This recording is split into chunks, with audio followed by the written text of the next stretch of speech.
Salut à toutes, salut à tous et bienvenue dans cette nouvelle vidéo sur la chaîne C'est mon avis. On se retrouve aujourd'hui pour un déballage de produits. Et alors là, aujourd'hui, on va vraiment déballer du lourd, si j'ose dire, puisque nous allons unboxer, nous allons faire ensemble le unboxing du Xiaomi 11T. Alors, je vais essayer de dire Xiaomi toute la vidéo parce qu'il paraît qu'il ne faut plus dire Xiaomi, qu'il faut plus dire, il faut plutôt dire Xiaomi, ce qui est dur à dire pour nous français. Et en plus, ce n'est pas le Mi 11, c'est bien le Xiaomi 11T.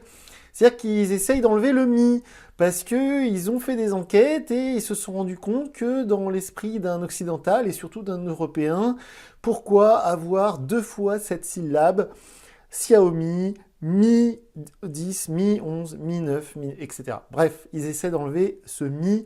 Et donc le modèle qu'on va déballer ensemble, c'est le Xiaomi 11T, c'est dur à dire. C'est pas la version Pro, c'est la version standard, qui est déjà bien chère, hein, on est à 599 €. On est sur du très beau matos. C'est rare que je fasse des déballages de produits aussi chers, parce que, bah déjà d'une, tous les gros youtubeurs vont se faire prêter le téléphone, tous les gros médias, style FR Android, 01net, les numériques vont se faire prêter le téléphone aussi par Xiaomi France. Donc, et puis souvent même ils l'ont avant la sortie officielle. La sortie officielle c'était aujourd'hui, hein, le 12 octobre. Ce matin j'ai été le chercher chez Boulanger, je l'avais précommandé. Et en plus de ça, je vais avoir une trottinette électrique offerte, donc plutôt sympa. Donc 599 €. Voilà, on est sur un téléphone plutôt haut de gamme, hein. La dernière fois, j'ai testé le Redmi 10 qui était proposé à 179 €. Donc, on peut acheter à peu près 3 ou 4 Redmi 10 avec le montant de celui-ci. Bref, comme d'habitude, sous la vidéo, je vous mets le lien vers la fiche technique. Et comme d'habitude, je tiens à le préciser avant de faire le déballage, ce téléphone, je vais l'utiliser et puis je viendrai vous dire ce que j'en ai pensé. Alors, au niveau du packaging, vous voyez, c'est tout blanc, il se la joue assez classe, avec cette couleur un peu bronze. C'est plutôt chic, c'est plutôt élégant. Le logo Mi, il n'est même pas en orange, il est en couleur bronze également. Alors, petite déception par contre, c'est que je remarque tout de suite que le téléphone a été déballé puis recellé. Recellé avec des vrais scellés mi.com. Je pense que c'est l'importateur français qui fait ça. Pourquoi? Parce que chez nous en France, grâce à une fantastique, et là, sentez mon ironie, une fantastique ministre de la Santé sous François Hollande, eh bien, chez nous, on est le seul pays à faire ça. Le kit oreillette étant obligatoire, eh bien, je pense que l'importateur français est obligé d'ouvrir toutes les boîtes une par une, de mettre un kit oreillette, puis de refermer. Mais sinon, je vous garantis que c'est vraiment un téléphone tout neuf que j'ai acheté avec mes sous. C'est le Celestial Blue. Donc je pense qu'il va être absolument magnifique. Il y a 8 Go de mémoire vive, c'est absolument énorme, et 128 Go de stockage. Bien sûr, il fait 5G, bien sûr, c'est Android 11. Ça va être MIUI 12.5, il y a un capteur photo 108 mégapixels comme on avait sur le Redmi Note 10 Pro par exemple. On va avoir plein de bonnes choses et j'ai hâte de mettre ma carte SIM et de tester tout ça. Alors, donc dans la boîte, on a quoi de beau? On a, comme d'habitude, ici, cette petite partie, avec, voyons voir, qu'est-ce qu'on a là-dedans? Hop, le petit outil pour le tiroir SIM. Ensuite, évidemment, on a la coque silicone transparente, une sorte de tradition chez Xiaomi. Je vais essayer de prononcer à la chinoise. Donc voilà, la petite coque transparente, c'est plutôt sympa. C'est pas exceptionnel, hein. Il n'y a pas longtemps, on avait vu ensemble, je sais plus c'était chez qui, chez quel fabricant, on avait une coque avec double matière, avec un espèce de dégradé de matière et tout. Bon, là, c'est vraiment transparent de chez Transparent. C'est pas oufissime. Ensuite, dans le reste de la boîte, qu'est-ce qu'on va avoir? Alors, évidemment, le téléphone, on va le mettre de côté. Waouh! J'espère qu'il est, ouais, il est très très beau. On va voir ça dans un instant. Alors, la petite cartonnette, on va l'enlever. Qu'est-ce qu'on a d'autre ici? On a l'adaptateur secteur, qui m'a l'air assez costaud. On annonce 67 watts, donc ça va charger drôlement vite. Cette affaire, Xiaomi Communication, designed by Xiaomi. Ok, donc effectivement, j'arrive pas à enlever le petit papier. Voilà, voyons voir. Ok, fast output 67 watts, maximum 3,25 ampères, effectivement. Ça va charger fort, on va tester ça, donc l'adaptateur secteur. Alors, contrairement au Motorola Edge 20 Lite que j'ai testé il n'y a pas très longtemps, c'est toujours du USB-A. Ce serait bien chez Xiaomi de passer à l'USB type C. Ce serait un peu plus moderne, parce que là, c'est un peu à l'ancienne. C'est pas très grave. Alors, ensuite, on a ici une petite pochette avec l'adaptateur type C vers jack 3.5, puisqu'il n'y a plus de prise de jack sous le téléphone. Ok, je vais pas la déballer. Ouais, si, remarqué. Parce que c'est voilà, c'est pas forcément très intéressant. Voilà le petit adaptateur qui est fourni dans la boîte. Ok. Donc là, je précise encore une fois que c'est un téléphone qui vient de chez Boulanger. Donc si vous l'achetez sur AliExpress ou je ne sais où, vous aurez peut-être pas exactement le même contenu dans la boîte. Ensuite, le kit oreillette dont je vous parlais il y a un instant, c'est de l'intra-auriculaire. En prise jack, honnêtement, pour moi, ça n'a aucun intérêt, puisqu'aujourd'hui, des bonnes oreillettes sans fil, true wireless, en ce moment, par exemple, il y a une promo chez Super U. Alors, j'aurais jamais pensé parler de Super U dans mes vidéos, mais l'autre jour, j'ai vu une promo sur des oreillettes true wireless de chez JBL, chez Super U, à 49 € au lieu de 99 €, et elles sont de super qualité. Bref, le câble USB type C, donc évidemment vers USB type A, voilà, comme on l'a vu, pour aller sur le chargeur, hein, bien évidemment. Donc voilà le contenu de la boîte. Ensuite, intéressons-nous au téléphone. Voilà, il a l'air magnifique. Alors, je vais prendre un peu de recul. Il est très grand, hein, il est très très grand. Il est massif. On est loin de la finesse du Mi 11 Lite. Alors, chose un peu bizarre, c'est que je pense que les équipes de communication de Xiaomi Europe... Ah, j'ai pas montré. Ils ont peut-être changé un peu de fusil d'épaule, comme on dit, pendant le lancement de la gamme 11, parce que le Mi 11 Lite et le Mi 11 sont déjà sortis avec cette appellation Mi. Et puis est venu le tour du modèle T, parce que le Mi 10T est un super téléphone que j'ai pas testé, mais qui était vraiment un très très bon rapport qualité-prix. Et quand il est venu le moment de lancer la gamme T pour la série 11, eh bien ils se sont dit on va virer le Mi. Donc c'est un peu bizarre parce que du coup, il y a le Mi 11 Lite nouvelle génération qui est un excellent téléphone, enfin voilà, qui est très léger, très fin, etc. Et là, on a le 11T. Bref, donc j'ai oublié de vous montrer ça, effectivement, c'est les choses qui sont mises en avant. Donc le 120 Hz AMOLED, ça va être un vrai kiff avec le dual speaker, c'est-à-dire un haut-parleur de chaque côté. Ça, vous savez, si vous regardez beaucoup mes vidéos, que c'est quelque chose que j'aime bien, avec une certification en plus Dolby Atmos, donc normalement, ça va être vraiment de très bonne qualité. 108 mégapixels pour le capteur principal avec un ultra grand angle et un télémacro. Donc ça va permettre de faire du zoom etc. Et puis de l'ultra grand angle évidemment. On a un processeur MediaTek Dimensity 1200 Ultra. Donc là, c'est ce qui se fait de mieux chez MediaTek. Je rappelle que MediaTek, c'est un fabricant de processeurs chinois concurrent de Snapdragon Qualcomm qui est américain. Et effectivement, la recharge 67 watts et effectivement la batterie de 5000 mAh. Ça, c'est plutôt du standard. Donc le téléphone en lui-même, effectivement, il est un peu massif et il est un peu lourd en main. Et c'est pourquoi je rebondissais sur le Mi 11 Lite qui, lui, avait une autre philosophie, puisque le Mi 11 Lite faisait que 159 grammes. Il était ultra fin et il était tellement léger qu'il faisait un peu factice. Il est très beau, hein, soyons honnêtes, il est très très très très beau. Il y a des reflets absolument incroyables. C'est encore plus beau en vrai que ça peut l'être là sur la vidéo. C'est absolument superbe. J'ai bavé dessus. Il est super beau. Il y a donc un énorme module photo avec, vous voyez, les 3 capteurs. Il n'y a pas de 4e capteur, c'est assez drôle d'ailleurs. Pourtant, on peut faire plein de choses. J'ai hâte de tester d'ailleurs la partie photo de ce téléphone. C'est vraiment quelque chose que j'ai hâte de tester. C'est drôle parce que j'ai l'impression que le capteur est déjà un peu crado ici.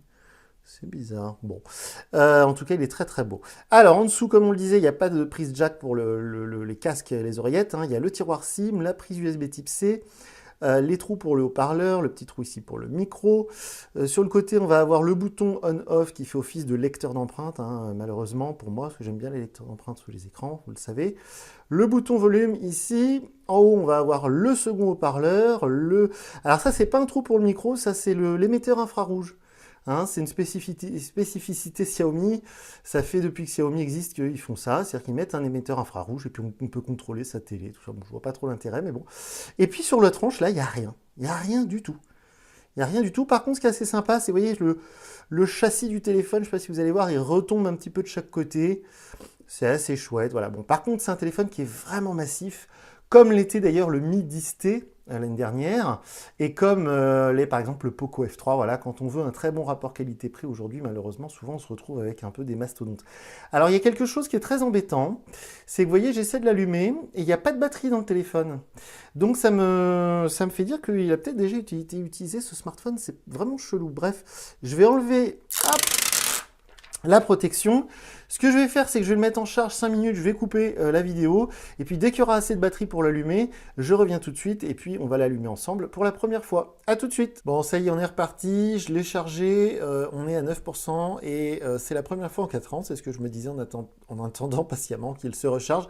C'est la première fois en 4 ans de chaîne YouTube que j'ai ce cas précisément, c'est-à-dire qu'on déballe un smartphone et il n'y a pas de batterie à l'intérieur. Enfin, en tout cas, la batterie est déchargée. Je pense que, c'est la théorie que j'ai émise avec moi-même dans ma tête à l'instant, que peut-être en fait l'importateur qui s'appelle Model Labs, parce qu'il y avait l'étiquette qui était collée sur la boîte quand j'ai récupéré le téléphone à Boulanger ce matin, eh bien je pense que l'importateur met les oreillettes, mais peut-être aussi il flash le téléphone, il met quelque chose et peut-être qu'il l'a laissé allumer dans la boîte et que le téléphone s'est vidé. C'est une possibilité. Donc on va l'allumer ensemble, juste précision, donc le câble USB type C il est là, donc je ne peux pas vous le mettre dans le champ de vision, il y a le chargeur, le petit adaptateur pour les oreillettes et puis les fameuses oreillettes, voilà, donc j'ai tout rangé proprement. Donc on va allumer le téléphone ensemble.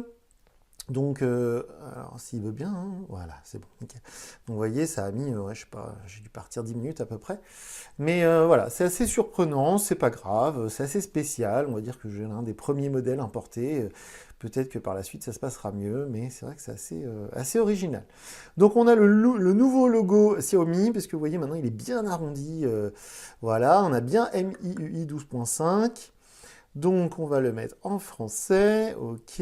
Alors je ne sais pas si vous voyez, mais moi il y a un balayage de l'écran AMOLED qui est assez désagréable, donc je pense que c'est parce qu'il n'est pas réglé en 120 Hz, hein, on verra ça plus tard.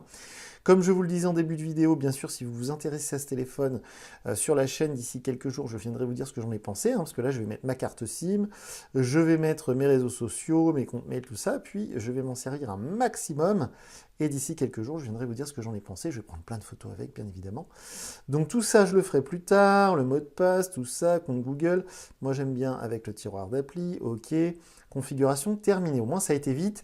Alors vous voyez les bordures d'écran, elle est un peu importante en haut, elle est assez importante en bas également, par contre c'est assez symétrique, donc visuellement c'est plutôt agréable. Et puis elle est un peu importante en haut parce qu'il y a le deuxième haut-parleur et puis tous les capteurs de proximité, etc. Mais malgré le tarif, hein, on n'est pas sur un design ultra premium. C'est vrai que le feeling en main, ça s'apparente plus à un très très beau Poco F3 qu'à un Mi 11, un peu allégé. Donc c'est quand même un téléphone assez massif. On est un peu sur un Mi 11 Ultra du pauvre, hein, si vous vous intéressez un peu au Mi 11 Ultra, qui est un téléphone très très cher, hein, au-dessus des 1000 euros, avec des capacités photo incroyables, il y a même un écran OLED à l'arrière du téléphone et tout. Donc là, c'est vrai que ça ressemble un peu niveau format et tout, mais moins cher, hein, malgré que ce soit quand même près de 600 euros. Alors son prix officiel, c'est 599.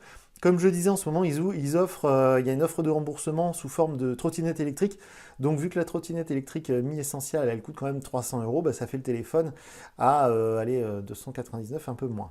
On est arrivé sur la page d'accueil, donc c'est du MIUI 12.5, comme on a vu sur le Redmi 10, par exemple, il y a quelques jours. Hein, donc, c'est le même logiciel.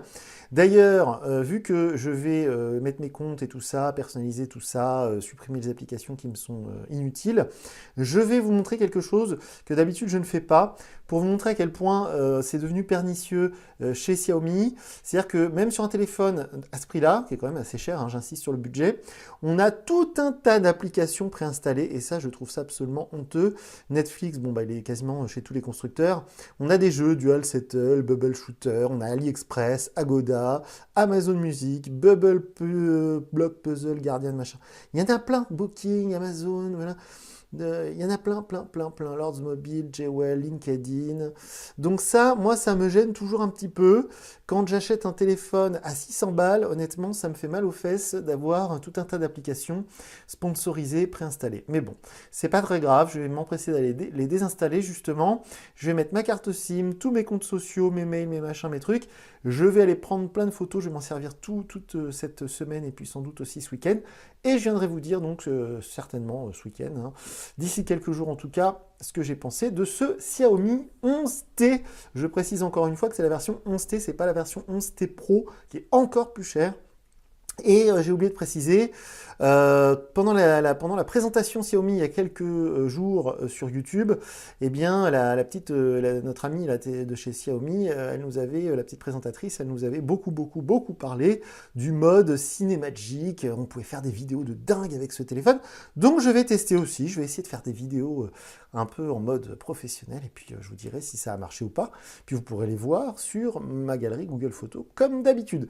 Donc voilà pour ce déballage un peu spécial, le déballage du Xiaomi 11T. C'est vraiment là une nouveauté de chez nouveauté, ça vient d'arriver.